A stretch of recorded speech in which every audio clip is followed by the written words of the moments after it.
Levítico capítulo 10.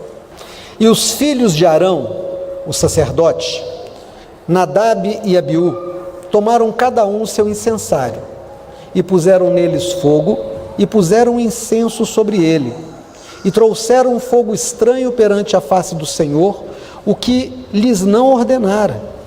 Então saiu fogo de diante do Senhor e os consumiu, e morreram perante o Senhor. E disse Moisés a Arão: isto é o que o Senhor falou, dizendo: serei santificado naqueles que se cheguem a mim, e serei glorificado diante de todo o povo. Porém Arão calou-se. Agora, vá sim, por favor, para Números, capítulo 16, verso 1. E Corá, filho de Izar, filho de Coate, filho de Levi, tomou consigo a Datã e a Abirão, filhos de Eliabe, e a On, filho de Pelete, filhos de Ruben. E levantaram-se perante Moisés com 250 homens dos filhos de Israel, maiorais da congregação, chamados ao ajuntamento, varões de nome. E se congregaram contra Moisés e contra Arão, e lhes disseram: demais é já, pois que toda a congregação é santa. Todos eles são santos, e o Senhor está no meio deles. Por que, pois, vos elevais sobre a congregação do Senhor? Como Moisés isto ouviu, caiu sobre o seu rosto, e falou a Corá e a toda a sua congregação, dizendo: amanhã pela manhã o Senhor fará saber quem é seu e quem é o santo que ele fará chegar a si, e aquele a quem escolher fará chegar a si. Fazei isso. Tomai vós incensários, Corá e toda a sua congregação, e pondo fogo neles amanhã, sobre eles deitai incenso perante o Senhor, e será que o homem a quem o Senhor escolher, este será santo. Baste-vos, filhos de Levi. Disse mais Moisés a Corá: ouvi agora, filhos de Levi, porventura pouco para vós é que o Deus de Israel vos separou da congregação de Israel para vos fazer chegar a si e administrar o ministério do tabernáculo do Senhor, e estar perante a congregação para ministrar-lhe? E te fez chegar, e todos os seus irmãos, os filhos de Levi contigo, ainda também procurais o sacerdócio? Pelo que tu e toda a congregação, congregados estáis contra o Senhor, e Arão, que é ele, que murmurais contra ele? E Moisés enviou chamar Datã e Abirão, filhos de Eliabe, porém eles disseram: não subiremos. Porventura pouco é que nos fizeste subir de uma terra que mana leite e mel, para nos matares neste deserto, senão que também totalmente te assenhorais de nós? Nem tampouco nos trouxestes a uma terra que mana leite e mel, nem nos destes campos e vinhas em herança. Porventura arrancará os olhos a estes homens? Não subiremos. Então Moisés irou-se muito e disse ao Senhor: não atentes para a sua oferta, nem um só jumento tomei deles, nem a um deles fiz mal. Disse mais Moisés a Corá: tu e toda a tua congregação, ponde-vos perante o Senhor, tu e eles, e Arão amanhã. Tomai cada um seu incensário, e neles ponde incenso. Trazei cada um o seu incensário perante o Senhor. 250 incensários, também tu e Arão, cada qual com o seu incensário. Tomaram, pois, cada um o seu incensário, e neles puseram fogo. E neles deitaram incenso, e se puseram perante a porta da tenda da congregação, com Moisés e Arão. E Corá fez ajuntar contra eles toda a congregação à porta da tenda da congregação. Então a glória do Senhor apareceu a toda a congregação, e o Senhor falou a Moisés e Arão, dizendo: apartai-vos do meio dessa congregação, e os consumirei num só momento. Mas eles se prostraram sobre seus rostos e disseram: ó Deus dos espíritos de toda a carne, pecará um só homem, indignar-te-ás tu contra toda essa congregação? E falou o Senhor a Moisés, dizendo: fala toda essa congregação, dizendo: levantai-vos do redor da habitação de Corá, Datã e Abirão. Então Moisés levantou-se e foi a Datã e a Abirão, e após eles foram os anciãos de Israel, e falou à congregação, dizendo: desviai-vos, peço-vos, das tendas destes ímpios homens, que não toqueis nada do que é seu, para que porventura não pereçais em todos os seus pecados. Levantaram-se, pois, ao redor da habitação de Corá, Datã e Abirão, e Datã e Abirão saíram e se puseram à porta das suas tendas, juntamente com as suas mulheres e seus filhos e suas crianças. Então disse a Moisés: nisso conhecereis que o Senhor me enviou a fazer todos estes feitos, que de meu coração não procedem. Se estes morrerem como morrem todos os homens, e se forem visitados como se visitam todos os homens, então o Senhor não me enviou. Mas se o Senhor criar alguma coisa nova, e a terra abrir a sua boca e os tragar com tudo que é seu, vivos descerem ao sepulcro, então conhecereis que estes homens se irritaram ao Senhor. E aconteceu que, acabando ele de falar todas essas palavras, a terra que estava debaixo dele se fendeu, e a terra abriu a sua boca e os tragou com as suas casas, como também a todos os homens que pertenciam a Corá e a todas as suas coisas. E eles e tudo que era seu desceram vivos ao sepulcro, e a terra os cobriu e pereceram no meio da congregação.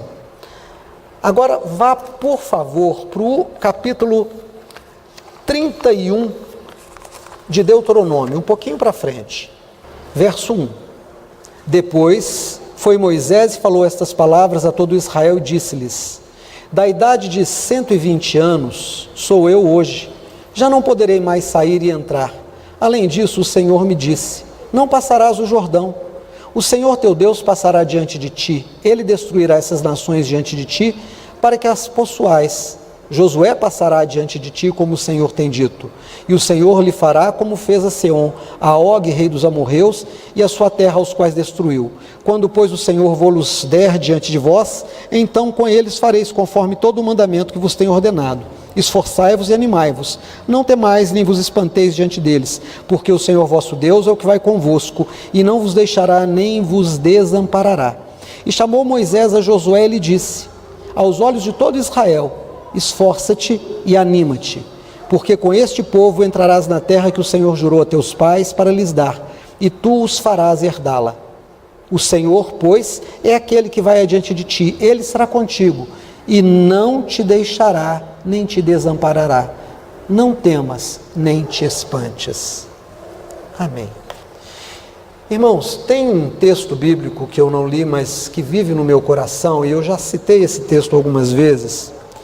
Enquanto o coral cantava, eu orava pensando nessa mensagem, e dizia: Senhor, como eu devo começar essa mensagem? E Deus disse ao meu coração, para começar falando esse versículo, que diz assim: que o homem não deve se engrandecer a si mesmo pela sua sabedoria, nem pela sua riqueza e nem pela sua força.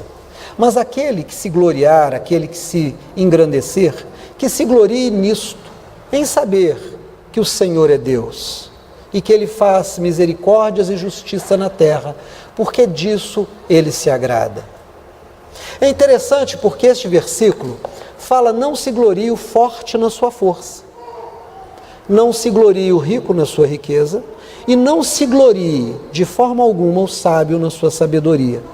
O que é se gloriar se não se envaidecer, se não colocar a sua confiança naquilo? O forte, seja o forte de briga, que tem força física, que tem técnica para lutar, ele confia na sua força. Você nunca vai ver um magricela que não sabe brigar chamar alguém para briga. Não. Você não vai encontrar um magricela que não sabe brigar, o famoso chassi de frango, né, esqueleto de grilo, chamar alguém para briga. Porque ele não tem força e ele não tem técnica, então ele não vai brigar com ninguém. Não vai fazer isso.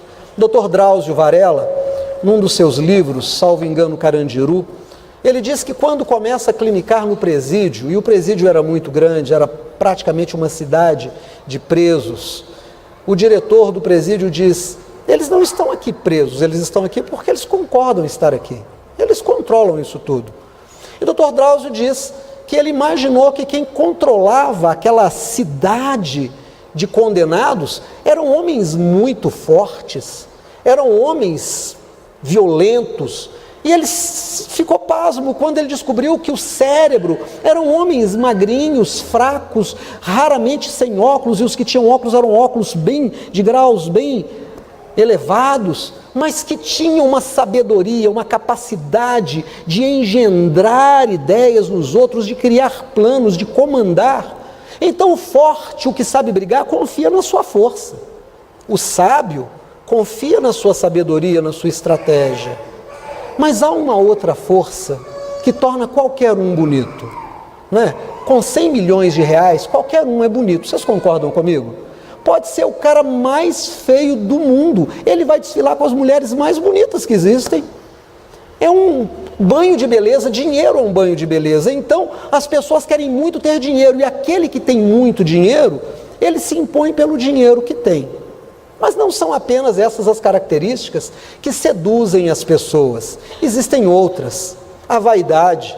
A vaidade, sabe, alguém chega e diz o como você é especial, o como você é inteligente, o como você é perspicaz, e você começa a acreditar naquilo, e as pessoas que querem dominar você, elas vão falar para você aquilo que você quer ouvir.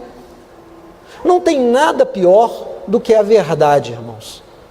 E muitas vezes a gente escolhe aquilo que é melhor ao nosso gosto, a mentira. Não há nada pior do que você ouvir alguém dizer para você que você é feio. Mesmo que você seja feio, você não quer que alguém diga a verdade para você. Você quer acreditar que você é pelo menos razoável, que está na média.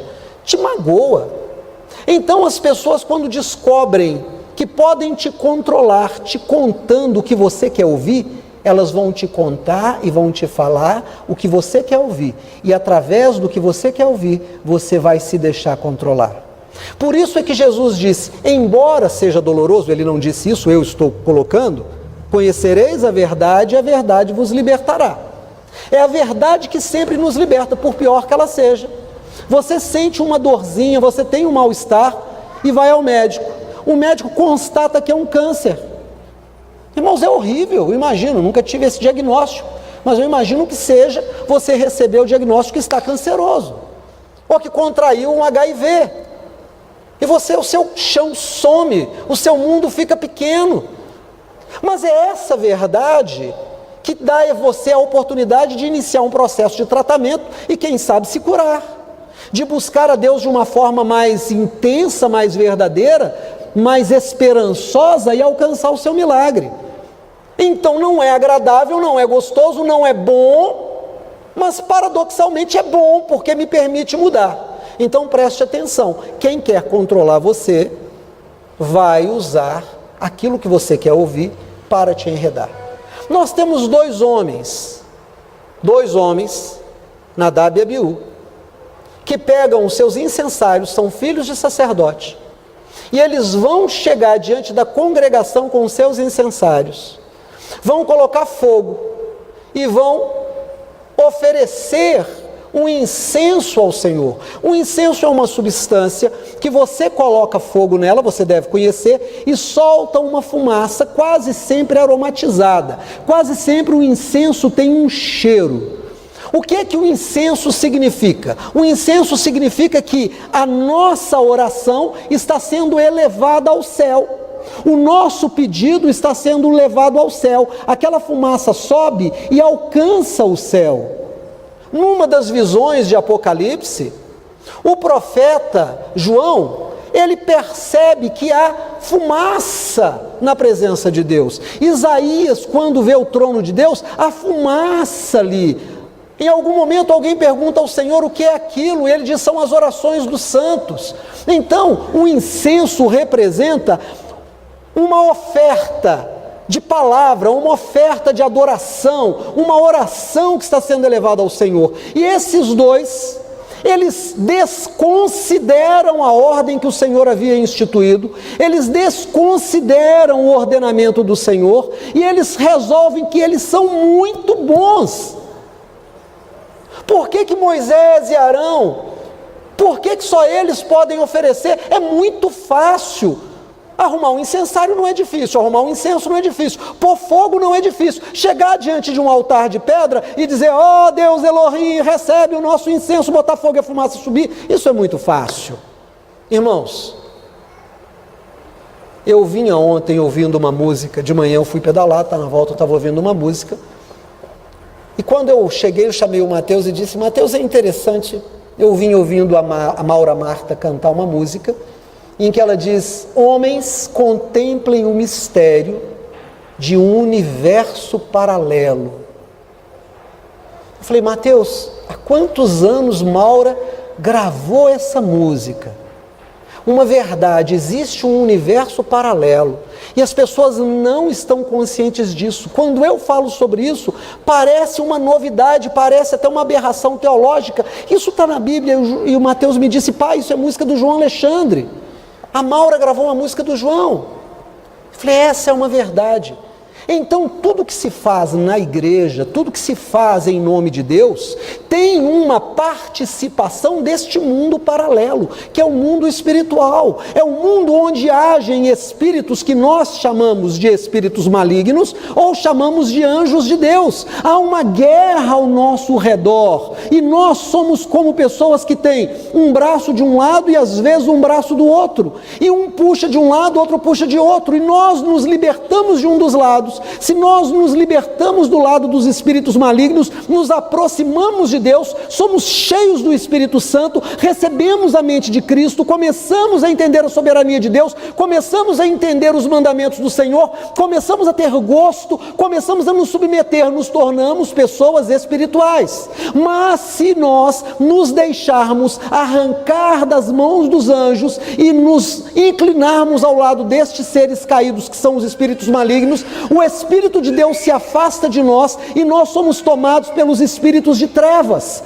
Então, aquele que tem os seus olhos em trevas, diz a palavra, todo o seu corpo será tenebroso, toda a sua vida está em trevas. Ele tem até uma aparência de espiritualidade, mas essa espiritualidade é estéril, ela não produz mudança de vida. Então, necessário é que nós entendamos que estamos o tempo todo caminhando num estreito caminho e que somos convocados a inclinarmos-nos de um lado ou inclinarmos-nos para o outro lado, ou para o lado de Deus ou para o lado do inimigo. O que o diabo vai fazer? Olha aqui para mim, em nome de Jesus. O diabo vai usar a sua fraqueza. O diabo não vai usar a sua força. Vamos imaginar que a sua fraqueza seja jogatina. Vamos imaginar que você não resista a um bom jogo. Buraco. Eu não entendo de carteado. Carteado de uma forma geral. Roleta.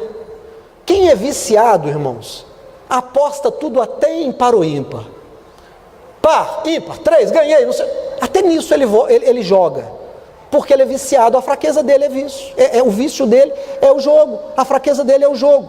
Há outros que a fraqueza deles é a promiscuidade sexual. Seja homem, seja mulher, seja hétero, seja homo, a fraqueza dele é uma sexualidade compulsiva. O diabo vai usar aquilo. O diabo não vai mandar uma mulher para um homem cuja fraqueza é um jogo. Ele vai mandar um dado, ele vai mandar um carteado, ele vai mandar um blackjack, ele vai jogar uma coisa assim.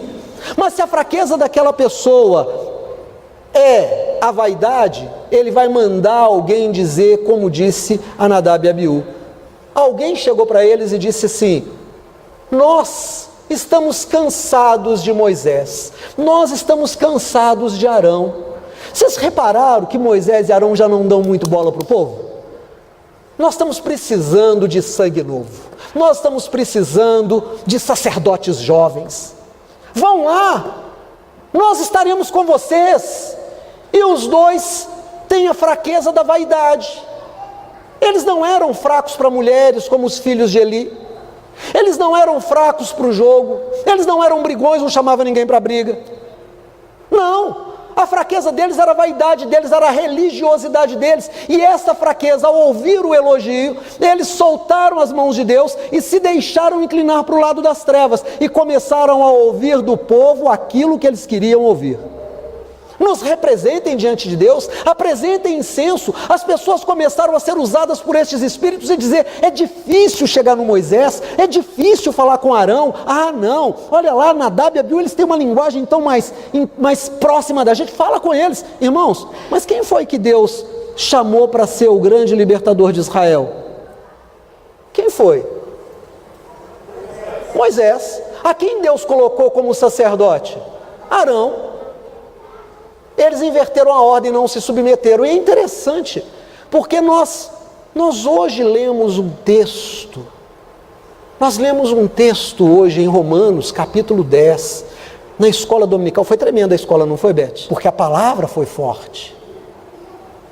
A palavra foi poderosa. Mexe com estruturas. Remexe todas as opiniões que nós temos cristalizadas dentro de nós, sacode nosso universo subjetivo, nossa teologia muda toda, a palavra nos convoca a mudar. E Paulo escreve no capítulo 10 de Romanos assim: a respeito dos meus irmãos, os judeus, eu lhes dou testemunho de que eles têm zelo de Deus, porém não com inteligência, não com sabedoria, porquanto, querendo estabelecer a sua própria justiça, não se submeteram à justiça que vem de Deus.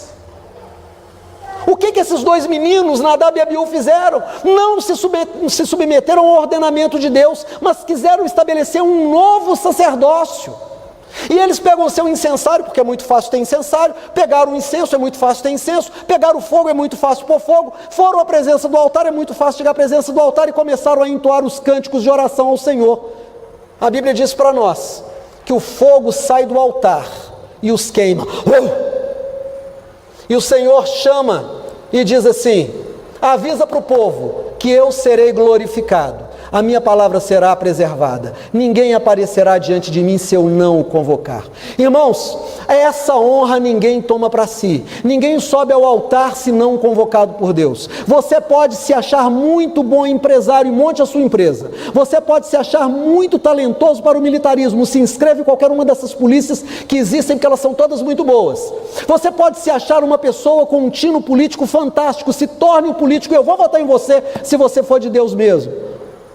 Mas não se veja chamado para nada na igreja se você realmente não for chamado. Não suba ao altar, não ultrapasse, não coloque, não queira colocar a sua mão acima da mão que estiver sobre a sua cabeça. Nós mudamos de livro e chegamos agora a 3 outros homens, mais 250 pessoas: Datã, Coré e Abirão. Estes também ouviram aquilo que queriam ouvir. E eles se juntam com outras pessoas e elas começam a se alimentar e se retroalimentar com as vaidades humanas. E eles começam a ter conversinhas entre eles a respeito de que havia chegado o momento de confrontar Moisés e confrontar Arão. Eles não aprenderam com Nadab e Abiú. Aqueles lá eram sacerdotes, mas nós somos os que vão dirigir. E eles chegam para aqueles 2 homens, os 3, mais 250, e atrás dos 250 tinha 253 famílias, se colocam diante de Moisés e dizem assim: escuta, o que vocês dois estão achando? Vocês estão achando que vocês são donos do acampamento? Vocês estão achando que esse povo que está caminhando todo aqui é só de vocês? Quem falou isso para vocês? Nós sabemos pregar como vocês sabem pregar. Nós sabemos fazer sacrifício como vocês sabem fazer sacrifício. Nós sabemos orar como vocês sabem orar. Vocês tiveram a coragem de nos tirar de uma terra que mana leite e mel. Irmão, só para nós aqui, eles estavam se referindo ao Egito, onde eles eram escravos. E eles chamaram aquilo lá de terra que manava leite e mel. Vocês nos tiraram de uma terra que mana leite e mel e nos trouxeram para o deserto para a gente morrer aqui? O que é? Faltou sepultura lá? Não! Nós somos como vocês. Aliás, não, nós somos melhores do que vocês. Nós e os 250 que estão conosco. Os 250 lá é verdade, estamos juntos. Estamos juntos. E não é misturado não, é separado. Moisés cai no rosto, na terra, põe a mão e diz: meu Deus, o que é isso? De onde sai isso? Chamarão e dizem a eles: olha, volta amanhã, vamos conversar depois, eu quero orar primeiro. A coisa não pode ser feita desse jeito. Nesse meio caminho ele busca esses homens, filhos de Levi, e diz assim: é pouco o que Deus deu para vocês? Deus deu para vocês ministério no tabernáculo. Deus deu a vocês um lugar de trabalho. Por que vocês estão querendo mais do que Deus deu? Deus não falou que é hora de mudar? Deus convocou vocês para outra coisa aqui dentro? Por que vocês estão tentando o Senhor? A obra do Senhor não é por meritocracia. Quem lê Romanos 9 vai encontrar. Não é por quem corre, não é por quem faz, não é por força, mas para que seja firme a doutrina da eleição. Foi dita a mãe: o mais velho será servo do mais novo. Deus escolhe, Deus levanta, Deus coloca no lugar e Deus sustenta. E aí, eles voltam e continuam insultando Moisés. Continuam insultando e o povo continua, irmãos, isso é muito perigoso. Cuidado, cuidado. Isso chama-se rebeldia. A Bíblia diz que rebeldia é como o pecado de feitiçaria. Eu tenho certeza que se eu convocar alguém aqui e disser assim, vamos para a encruzilhada matar uma galinha preta, oferecer farofa, acender 2 velas roxas e nós vamos bater caixa, você não vai comigo, porque não faz parte da nossa fé, não faz parte do conjunto teológico que nós entendemos como de Deus. Você não vai, você vai dizer, pastor, o senhor caiu da graça, isso é feitiçaria. Mas quando alguém chama você e diz assim, nós precisamos nos levantar contra a liderança, nós não podemos, você vai, você ouve, você dá lugar. É o que eles fizeram. A gente tem que tomar muito cuidado. O pecado de rebeldia é como o pecado de feitiçaria. Eu não acendo a vela na encruzilhada, mas eu começo a falar por trás. E a intenção é destituir uma autoridade para instituir uma nova autoridade. Essa é a rebeldia. No reino de Deus não é assim. Não se glorie o forte na sua força. Não se glorie o sábio na sua sabedoria, nem o rico na sua riqueza. Mas o que se gloriar, se glorie nisso, em me conhecer. E saber que eu sou Deus e que eu faço juízo e justiça na terra, porque dessas coisas me agrado. Comecei a escola dominical hoje aqui, perguntando qual era a frase final da oração chamada Pai Nosso. Teu é o poder, o reino e a glória. Poder é a capacidade de fazer, reino é o lugar de ação dele. Ele governa, ele põe e ele tira. E esses moços chegam para Moisés, mais os 250, e dizem, é isso mesmo, você não nos representa mais. Nós vamos tomar o sacerdócio, nós vamos tomar a direção desse povo. Moisés fica com raiva e diz, Deus, o Senhor agora toma a direção porque eu não aguento mais. Deus diz, então faz o seguinte, separe esse povo, porque eu vou mandar fogo e vou acabar com todo mundo. Ele diz, não Senhor, não faça isso, é muita gente. Coração de pastor é isso mesmo, ele ainda intercede pelo povo. Senhor, não deixa acontecer isso. Aí Deus diz, então tá bom, você intercedeu, eu vou ouvir a sua oração. Manda separar só dos 3. Mas que os 3 fiquem com suas famílias na porta das suas tendas e a congregação se afaste. Moisés disse, olha, eu não sei o que Deus vai fazer, mas se Deus deixar esses 3 aí morrerem como morrem todos os homens, de velhice, de doença, de algum tipo de acidente, então realmente Deus não me colocou aqui. Mas se Deus fizer algo absolutamente novo, algo que ninguém nunca viu acontecer, do tipo a terra se abrir e engolir as pessoas, vocês vão saber que Deus me colocou aqui. O povo se afastou e de repente a terra fez assim. E o que eles tinham? Suas tendas e famílias e bichos, e eles foram engolidos. Irmãos, nós somos para um terceiro texto. Houve um homem que tinha tudo para pensar que ele seria o líder natural de Israel. Seu nome?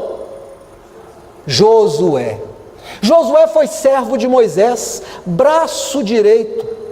Quando Moisés orava e o povo estava em guerra, e os seus braços estavam para cima, Israel vencia as guerras. Quando seus braços se cansavam, Israel perdia. Quem sustentou os braços dele?